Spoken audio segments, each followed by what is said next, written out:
الاهلي دايما مشرفنا والاهلي دايما رافع راسنا. ريال مدريد يشكر نادي الاهلي في خطاب رسمي، خطاب رسمي ريال مدريد يشكر نادي الاهلي فيه. هنقول لكم الخطاب ده بيقول ايه، وطبعا نادي الريال مدريد شكر نادي الاهلي عشان ايه. وطبعا في اخر الفيديو فيه جزئيه مهمه جدا جدا جدا، كمل لحد اخر الفيديو عشان انت لو اهلاوي هيفيدك كل اللي احنا هنقوله. بسم الله الرحمن الرحيم والسلام عليكم ورحمه الله وبركاته. حلقه جديده من طيمه الاهلي، وطبعا حلقه على اليوتيوب. ان شاء الله تكون حلقه مميزه جدا جدا جدا عليكم كاهلاويه. ريال مدريد يرسل خطاب شكر لاداره نادي الاهلي تعقيبا على فترة معايشة إداريا بين الناديين.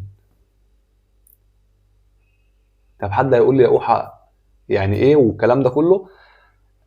الأهلي وريال مدريد الإدارتين عاملين معايشة ما بين الإدارة هنا والإدارة هنا، وهيبقى في معايشة ما بين إدارة نادي الأهلي ونادي ريال مدريد.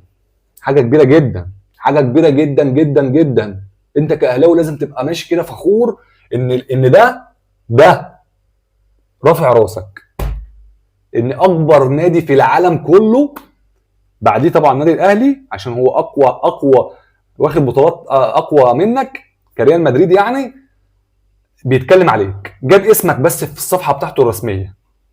ده تكفيني انا كاهلاوي، تكفيني انا كده ابقى قاعد كده ومبسوط وحاطط ايدي رجل على رجلي كمان، بس مش هعرف طبعا عشان المكان ضيق، واقول ان الاهلي رافع راسي. نادي الاهلي ده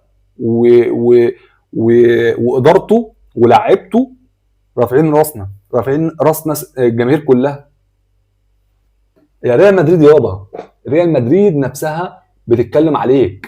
انا بص، انا ممكن اتكلم الربع ساعه اللي احنا بنتكلم مع بعض فيها دي او 10 دقائق هتكلم بس في الموضوع ده. احنا معانا اخبار تانية جامده جدا وهقولها لكم في اخر الفيديو، بس الحته ديت عايز اتكلم فيها شويه. ريال مدريد الاهلي لما جه ثواني بس، الاهلي لما جه اتكلم لما جه لعب ريال مدريد قبل كده في فترات تانية، فريال مدريد كان بيحترم نادي الاهلي جدا جدا جدا. يعني تكفي بس ان الاهلي لما بياخد بطوله صفحه بايرن ميونخ وريال مدريد برشلونه، الصفح الكبيره ديت بتخش تبارك للاهلي عشان عارفه ان فريق كبير. وعلى فكره صفحه الاهلي برضو بتعمل كده، بتبارك برضو للفرق الكبيره دي. فالفرق الكبيره بتبارك لبعضيها، ملناش دعوه بالفرق الثانيه بقى. مش بغيظ والله. النهارده اللي احنا في الوقت اللي انت هتشوف فيه الفيديو دلوقتي، الاهلي بيتكلم على صفقات محليه قبل ما الكود يقفل بقى والكلام ده كله. فالاهلي عايز يخش في صفقات محليه علشان يبقى معاه عدد كبير جدا جدا جدا من الصفقات، علشان خاطر الاصابات اللي احنا فيها بنشتكي من 3 سنين ولا 4 سنين من حوار الاصابات ده. بيجي احنا مع يعني بينصاب واحد بياخد معاه 6 7 على طول. انت لو عديت لك دلوقتي 11 لاعب او 12 لاعب بالظبط مصابين في نادي الاهلي، مفيش حد من اللي متصابين دول يعني هيرجع مثلا بعد شهر ولا شهرين. كلها فترات طويله، كلها مثلا 6 7 شهور، يعني حاجات غريبه بتحصل في النادي الاهلي. والاهلي على فكره غير الدكاتره كتير، غير مرتين الطاقم الطبي كله برضو. بس هو المشكله بقى يعني ما نعرفش المشكله فين. فالاهلي عايز يعمل ايه بقى؟ عايز يجيب، يعني هو بيتكلم على رشاد متولي لاعب بتروجيت، واتكلم على عبد الرحمن البنوبي تاني وثالث ورابع عبد الرحمن البنوبي، واتكلم على اسامه فيصل طبعا مهاجم نادي بنك الاهلي. حد هيطلع ويقول لي بقى طب مهاجم ليه؟ طب ما احنا معانا اشرف بن شرقي. انت ما تضمنش الخوف قبل كاس العالم يبقى عندك اصابات كتير، فاللعيبه اللي انت هتجيبها حتى لو احتياطي هي اللي هتسندك وهي اللي هتقف معاك.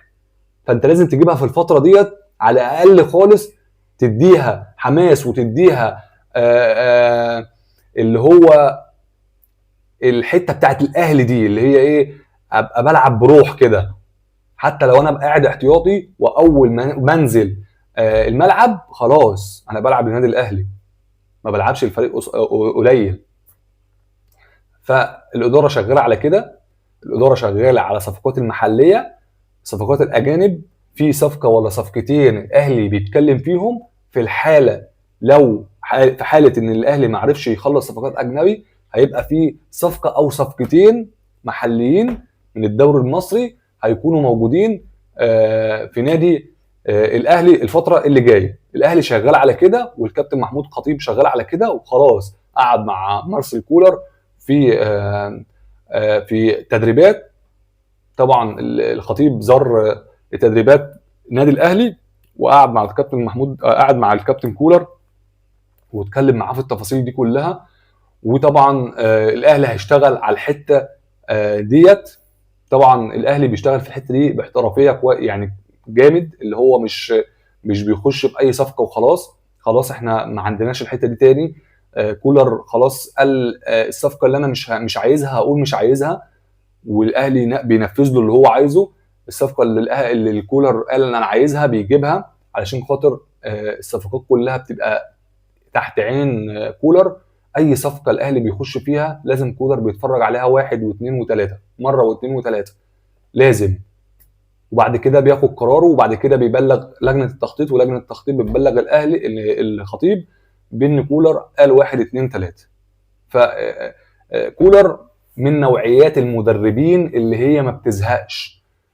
انا عايز لعيبه، محتاج لعيبه، ولكن ما تجيبليش اي لعيبه، معلش احنا مش زي اي نادي. فكولر شغال على الحته دي كويس، والحته دي اللي كانت ناقصه النادي الاهلي واتظبطت فيها، اللي هو ايه، كان ايام اسلام رشدي ومعرفش كان لعيبه كتير قوي كانت بتيجي نادي الاهلي ما كانتش ان انا كنت بتصدم حرفيا، كنت بلاقي اسامي غريبه. اسلام محارب، اسلام رشدي، صلاح محسن، مين تاني، ميدو جابر، كان شله، احمد حمودي. اقسم بالله كان اسوأ فرقه في تاريخ نادي الاهلي الفتره اللي كان بيلعب فيها الاسامي اللي انا قلت لك عليها دي. كان جريدو تقريبا اللي معاهم. المباراه اللي احنا اتهزمناها مع الترجي في النهائي 3-1، 3-1 في النهائي هناك في تونس، كنا هناخد برضه هزيمه تاريخيه، وكنا خلصنا من استاذ كريم ندفد، رجع لنا تاني الحمد لله، وكولر حبه برضه بينزله والكلام ده كله. فربنا يسترها على النادي الاهلي الفتره اللي جايه. من في كام صفقه كده في الاهلي لازم الاهلي يطيرهم خالص. نفس امنيتي ان شاء الله هنقول لكم عليهم في الحلقه اللي جايه. انا كده خلاص الحلقه ديت، ان شاء الله الحلقه اللي جايه انتظروني فيها، اشوفكم على خير الحلقه اللي جايه. ولو ما ضغطش على اللايك اضغط على اللايك واعمل اشتراك وفعل زر الجرس، ولو ما عملتش كده انا يكفيني ان انت قاعد بتتفرج عليا، اقسم بالله ده شرف ليا وفوق دماغي ان انت قاعد بتتفرج عليا لحد اخر لحظه. ولو لسه بتتابعني لحد اخر لحظه اكتب تم عشان اعرف ان انت قعدت معايا لحد اخر لحظه وتبقى حبيبي، واشكرك جدا جدا جدا. في النهايه شكرا لدعمكم، واشوفكم بكره ان شاء الله. السلام عليكم.